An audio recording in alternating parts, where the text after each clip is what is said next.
How's it going, everyone? My name is Connor Mascola, and I am your children's 7th grade technology teacher this year. Today, what we're going to do is we're just going to go over how the class is going to work. I'm using a slideshow I would generally show at Meet the Teacher Night, open house, but unfortunately, as COVID circumstances have had other plans, we'll adjust and I'll explain everything as it might be adjusted as we go through the slideshow here. But first thing you see here, parents and guardians will be able to. Generally, students will see something like students will be able to, and these will give our learning objectives for the day. Here it says learn about the classroom environment for your children's tech class. They'll see different things regarding our objectives for that day. It helps drive our focus a little bit better, and it also helps give us goals to work towards over the course of the day. And then you see there, do now. Do now is something they can do when they walk into the room. It can be a prompt action, or if they're now remote learners, either fully or in the hybrid setting, it can kind of help them when they first come into the classroom setting, get going on their activities. But that said, again, this is Technology 7. I am Connor Mascola. This is, it's hard to keep track these days, but I believe this is my 6th year in the district. So it's my 7th year teaching overall, my 6th year in the district. I grew up in Rockland County. I went through the Clarkstown school system. I went to graduate Clarkstown South, though. I went to SUNY New Paltz as my undergraduate work, and then I did my graduate work at the College of St. Rose in Albany.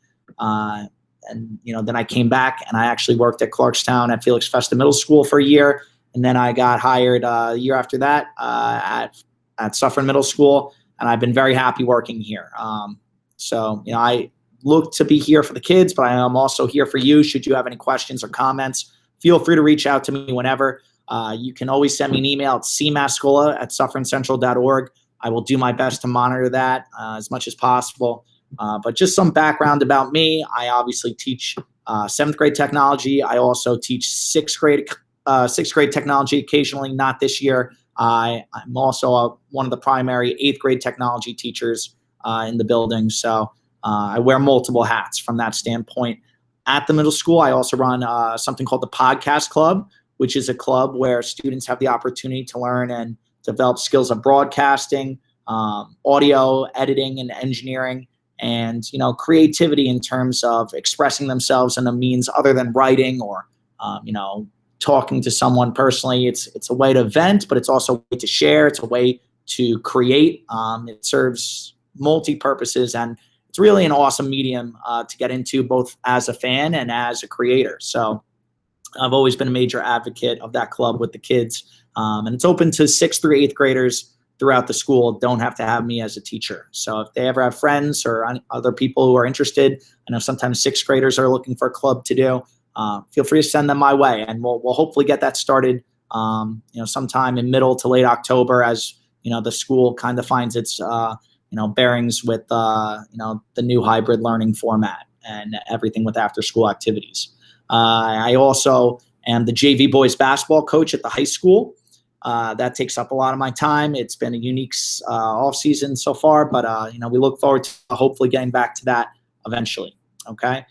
Continuing on here, extra help policy. All right.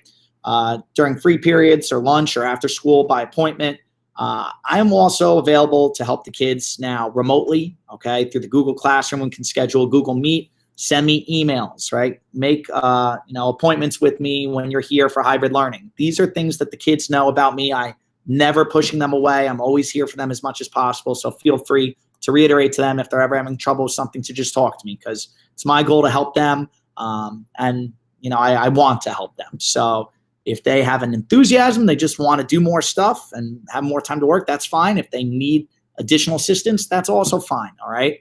But I'm here to make it an easier transition for them as well. All right. Technology, what is it? It's the advancement and study of the human-made world, heavily rooted in hands-on problem solving.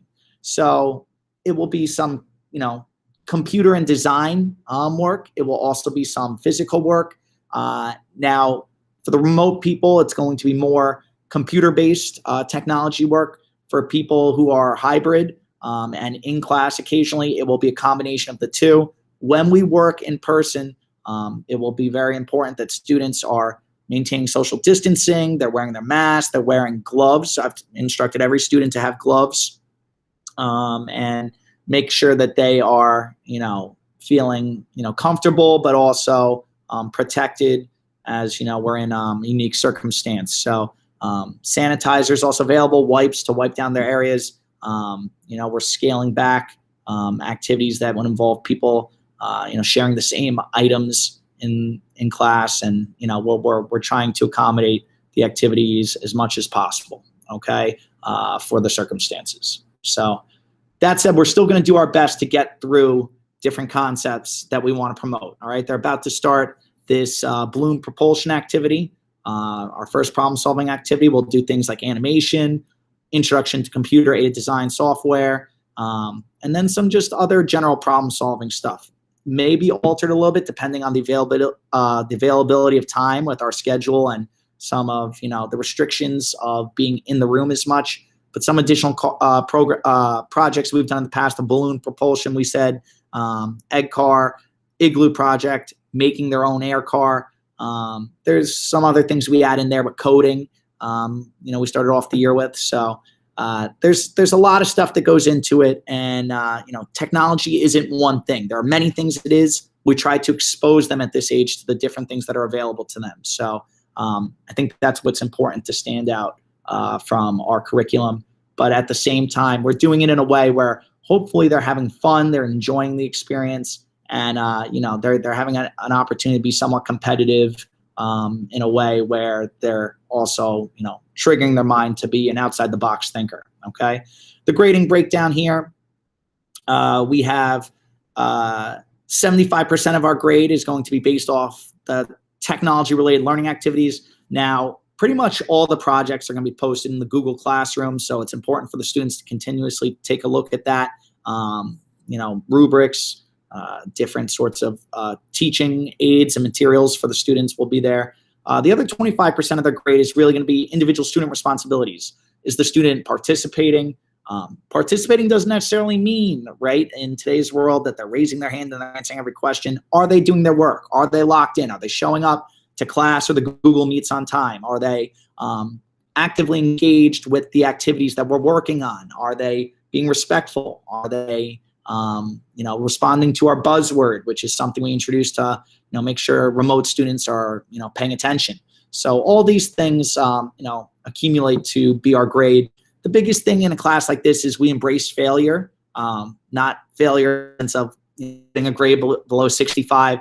Failure in the sense that our projects are not always going to work initially, but as long as the proper effort and process is going into them, that's not always what's needed to get a good grade in this class.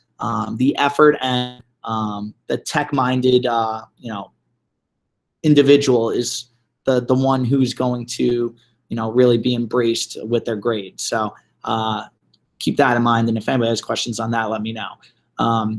This concept of Mascola money you may or may not have heard about. Normally, it's a physical currency where we have 1s, 5s, 11s, and 29s. We've been resorted with the inability to hand out money that might be shared.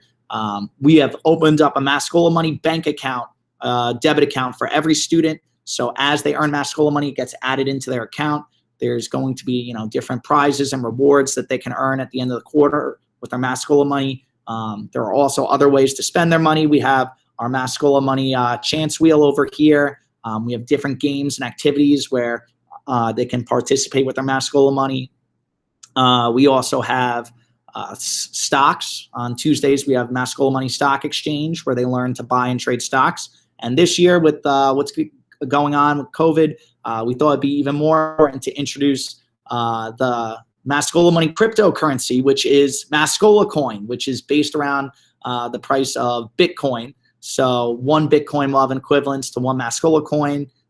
They can buy and sell and convert their money to percentages of that they can afford. And we're just trying to teach them how technology can impact finances and some sort of financial independence and understanding of that world, because that world is very much becoming more and more rooted in technology in terms of how people are managing money, as well as trying to generate more money. And last thing I'll just say here today is, thank you for everything that you do. This is a really difficult time for everyone, mentally, emotionally, physically, financially. It's taxing in various ways, but the dedication of your parenthood and your support as guardians means everything to the kids and to the teachers. And we can't do this without you. And the support you're showing us has been very much appreciated going back to last March.